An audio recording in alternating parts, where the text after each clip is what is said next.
Obviously we just talked with you, I don't know, this week and you talked about contract extension and things like that. What made this move along with Cody for Mikhail right now? What made this move the right move for you?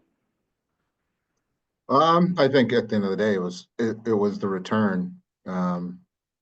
We the two Granny and Cease are two players that did really well for us, and we valued and we set our price out, and you know Dallas was ready to meet it. So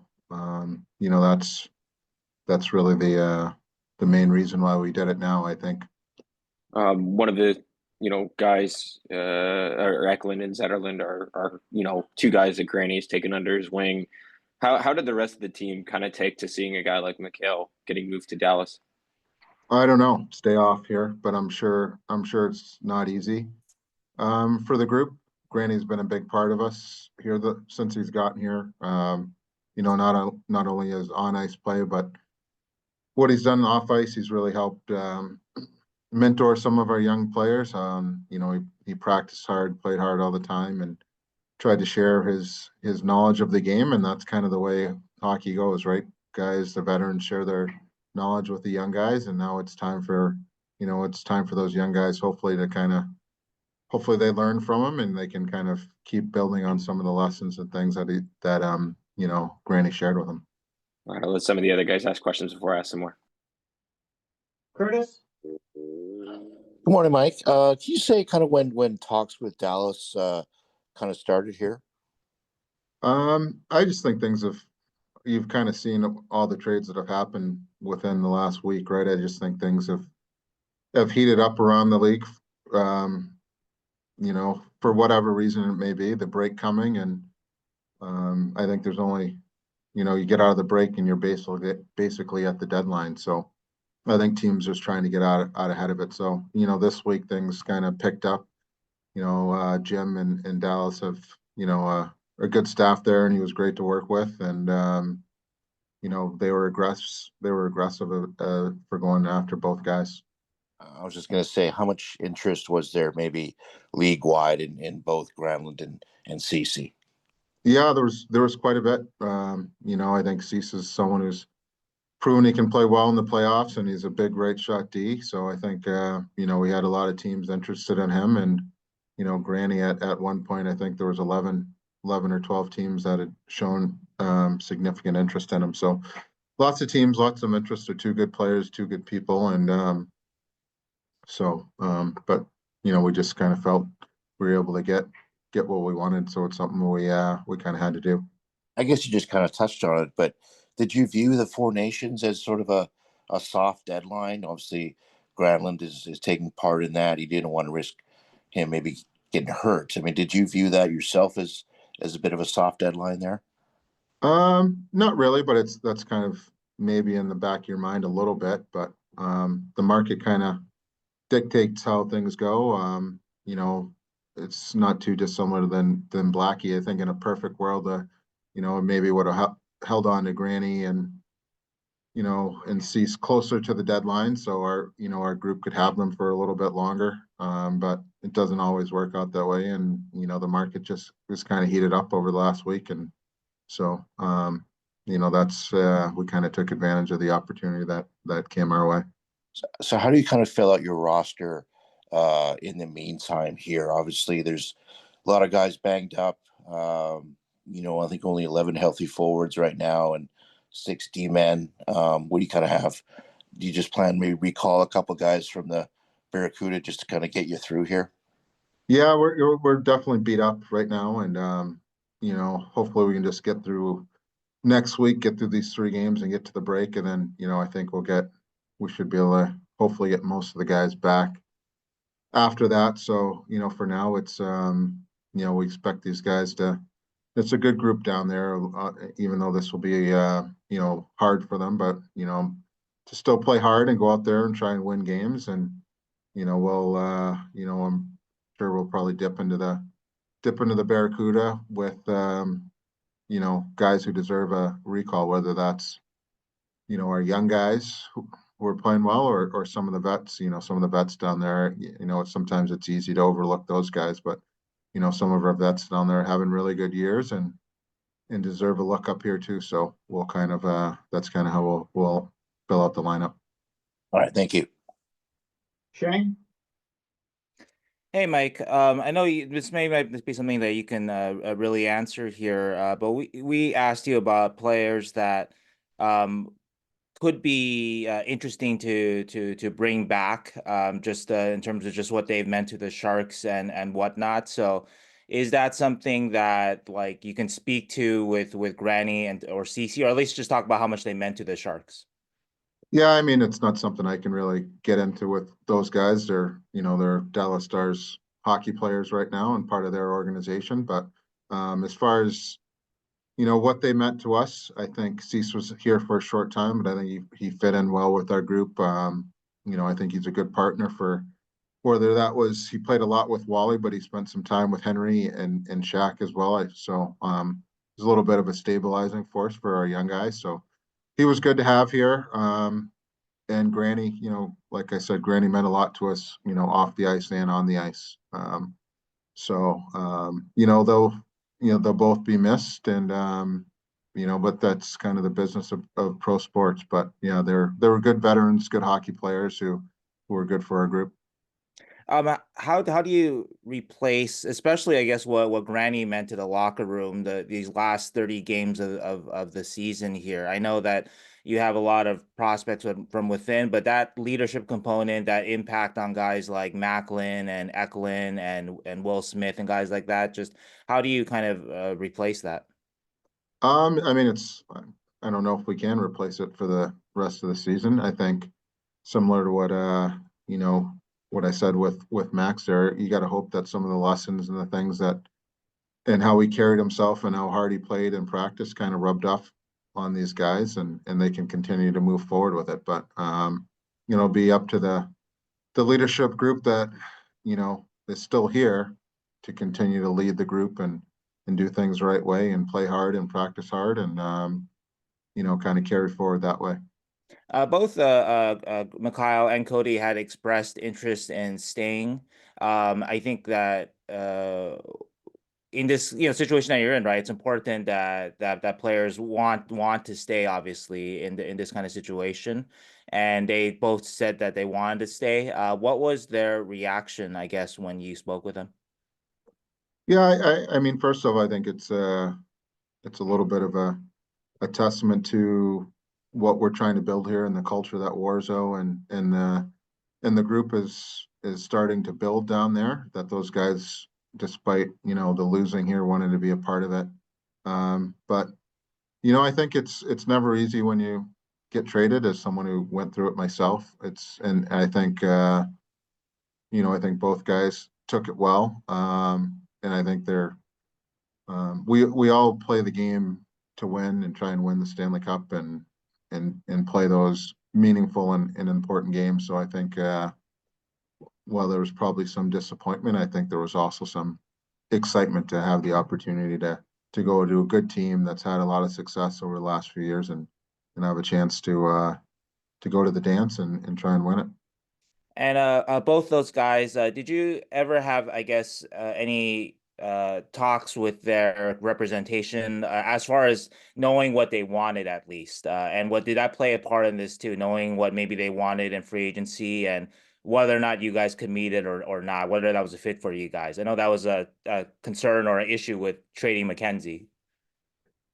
Yeah, I talked to him. I had an idea of what what they're looking for.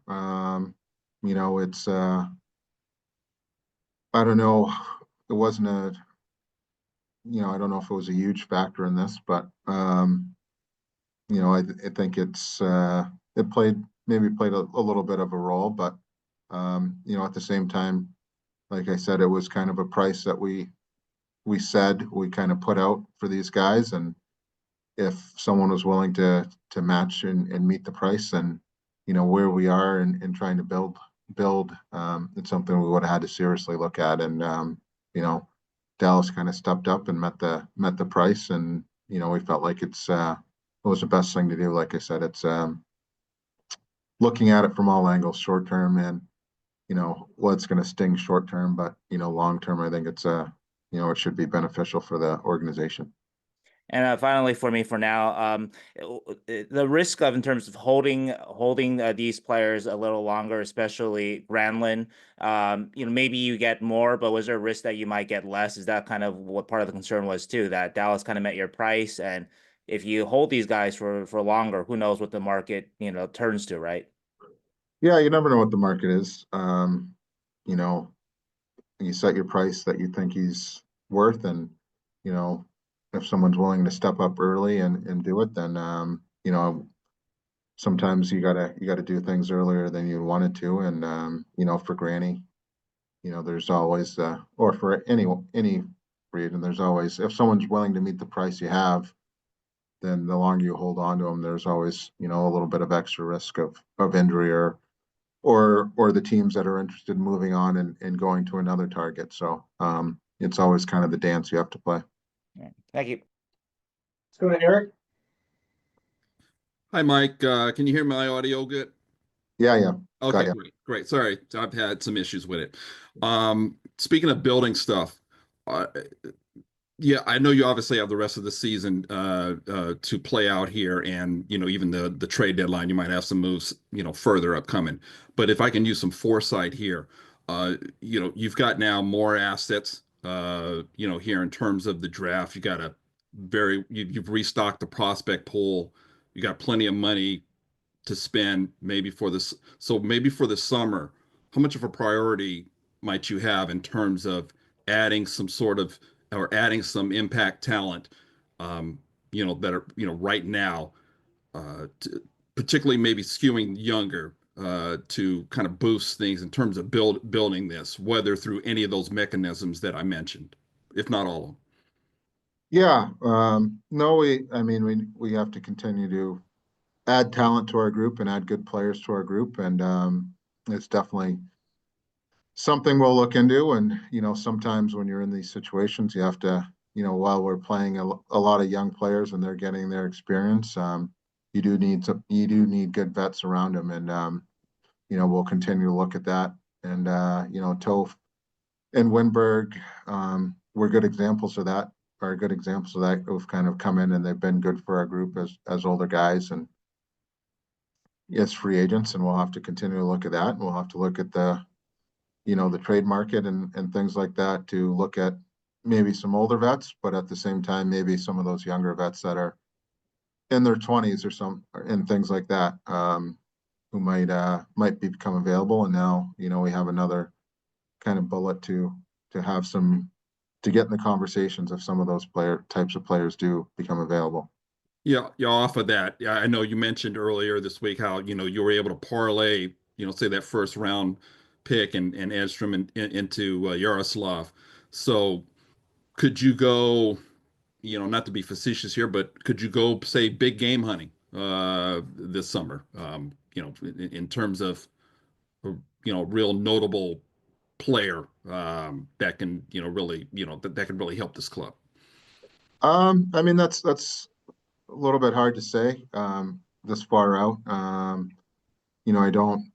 don't want to, get too far ahead of ourselves here and start spending money crazily and have it not work out. We're still going to be smart with the money we spend and who we bring in, but we'll definitely try and add some good players. And if it's even if, like I said, even if that's a free agent market, but even if it's in the trade market where we got to use some of the assets we have, whether that's this first or some prospects to kind of add more established players, and we'll definitely be trying to be involved in those conversations. Thanks, Mike. Ryan Young. Hi, Mike. Good morning. My question for you, I'm wondering, given the course of the team's record and the where you guys are in the standings, I'm assuming that's what you felt necessitated this move. And in doing so, what are your goals for the team for the remaining 28 games of the season? Thank you. Well, I don't know if where we are in the standings. I mean, we are where we are, but I don't know if that kind of that didn't have a huge bearing on making this deal or not. It was all about us, about the return and getting the value we thought these players were worth. Obviously, if we were in the playoff hunt or something like that, we probably wouldn't have made it. But where we were, it makes sense for where we are is in the rebuild and things like that. And for the rest of the season, the expectations is for these guys to continue to play hard and try and win every night, put their best effort forward and be competitive, which, they've done for most nights this year. It's been a group that's worked hard and been in games and hung around games. We've just, we haven't been able to close games for whatever reason. So, but I expect kind of the same thing for the group as over these next, 20 something games we have left. Randy? Mike, some of your prior answers have kind of touched on this in parts, but just for clarity's sake, it's not every day, that a team trades their starting goaltender and 7 weeks later trades their leading scorer. So for the members of the Sharks fan base out there who are trying to comprehend this, what do you say? Well, I mean, I think people, hopefully they can see what we're trying to do here and trying to build this thing up. And, it's my job. Like I kind of keep saying, it's my job to look short-term and long-term. Short-term, this hurts our group for sure. Same as when we moved Blackie, it's a blow to them. But, I think long-term, it was the right thing to do, and it's going to make us a better organization and a better hockey team in the long term. So we're trying to build this thing. You have assets, you have things you need to do to kind of push things forward and give yourself the best opportunity to be successful down the road. We are where we are in the standings. The group plays hard. They compete hard, but sometimes people's success and the players' success doesn't line up with the timeline that we have to be a more competitive hockey team. Thanks, Mike. JD? Hey, Mike, I had a question now with Granlund, of course, gone. That was, he playing top six center there. Will Smith has been playing wing. Do we potentially see Smith maybe get a tryout back at center after kind of a successful run here at wing with maybe, I know Wenberg's been kind of banged up here too. I mean, it's always an option. I think Warsaw will probably talk to Will and see how he feels about it. But I think Winnie could step up and eat a lot of those minutes that Granny was playing. But it's something that the coaching staff and will have a conversation about if he's if we want to put him back that middle, or if we want to just let him finish out the year on the wing and get that experience of playing wing and not put too much burden or on him to play to put him back in the middle. It's a tough job in the NHL, so I don't know if we have to decide if we want to shift him back there for these last half of the season. All right, thank you, Mike. We'll go back to Max. Mike, obviously the numbers for the salary cap came out yesterday for the next 3 seasons. How much does that play a role in terms of trade talks, and whether that also means stuff with extension talks with Cody and Mikhail that you preliminarily had? Not too much. I think we have our own internal budget where what we want to spend and how much we want to spend. So we're in the phase where it probably doesn't affect us as it affects some of those other teams that are tied up against the cap. But we'll have Hosso's always been very supportive and willing to spend money if it makes sense and it's the right thing to do. And I think that'll continue as we move forward.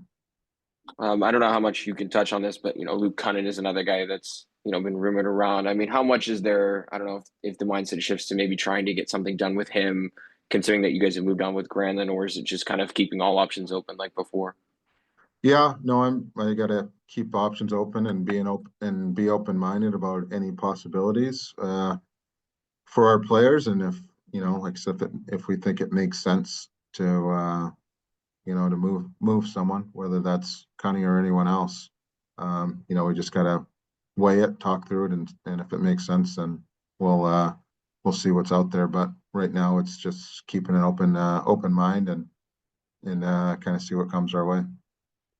In regards to just the goals for the rest of the deadline, obviously, I would say Mikhail and Cody had two of the biggest, values from an outside perspective on the trade market. What's the goal, I guess, during this Four Nations break and maybe into the trade deadline for you and how you want to go about things? I mean, when you're kind of where we are, it's you almost kind of see what comes your way a little bit. So I don't know if I really have any strong goals. In the past, there's been guys I've kind of wanted to move or hoped to move out that I wasn't, that we either got done or didn't get done. But, here, whether that's, Cunny or Sturmy, they're guys who are, good parts of our group, good guys, good leaders. So we'll see. We'll kind of see where it goes. But I don't know if I have any goals in mind. We'll kind of just see what happens. And, whether those guys moving or if it's us adding to the group, I think that's a possibility as well. If something, comes our way where we can add a player to help us in the long term, not just for the rest of the season, but maybe next year and beyond, then we'll look at that as well. I don't know if you could speak to it, but you just mentioned, I mean, has there been anybody that has maybe gone to you and said, hey, I would be open to a move or something like that? No, nothing like that. Okay. Thank you. Yeah. We can take a couple more here. We'll start with Curtis. Mike, do you worry about morale a little bit? I mean, you mentioned how guys have played hard all year on this team, even though it's in a bit of a rebuild here. Do you worry about morale at all down the stretch? I mean, it's part of little bit part of the job. These guys are in the NHL, and every day in this league is, it's a blessing. So I expect the guys to play hard. I'm sure today is going to be a tough day for them, but expect them to kind of get back to work and tomorrow and get after it, this week. So yeah, I mean, I'm sure it's tough, but it's it's the business we're in and the life we chose, and I expect these guys to show up and work, and it's it's an opportunity for whether that's young guys or older guys to play for something, whether they're playing to put tape out for us and prove they deserve more opportunity or more ice time, or if it's showing other teams around the league what they can do. So there's always something to play for, and reason to play hard, let alone from your pride of who you are as a person, as a hockey player, and to play for the Sharks. That the first rounder you got back from Dallas, if you do use it and keep it, do you see this as a deeper draft where you can get impact players in the back half of the first round? Yeah, I think we should be able to get a good player with that pick. We're probably going to have that between that our pick, that pick, and the pick we have at the top of the second round. Those should be three more really good players here that we hopefully will be part of our core moving forward down the road. So we're excited about the possibility of if we do use the pick of being able to draft a really good player there to help us out and continue to build out our pipeline. All right, thank you. Maybe we'll wrap up with Eric. Yeah, hey, Mike, just in line with the salary cap numbers that have come out, I'm curious, Frank Vatrano re-signed with Anaheim on a creative contract where money was deferred. And we're starting to see a little bit, maybe more of that league-wide. I'm curious as to how much is that something that maybe you might consider with regard to either resigning or, keeping your own talent or attracting talent to San Jose, due to obviously a kind of a higher tax state, and those things maybe offsetting that. Yeah, I think it was like you said, a creative deal there for Anaheim with Bertrano, and I think it's something we have to be open to, and we've already kind of started to kind of do our homework on that and see what it might look like and how it works, and if ownership would be on board with something like that. So yeah, we're doing our home. We're kind of in the preliminary stages of doing our our work on that, but it's definitely an avenue I think we have to be open to and willing to explore, to kind of, I don't know if even the playing field's the right word, but to kind of, like you said, maybe offset some of the, the taxes or cost of living in California. Thank you.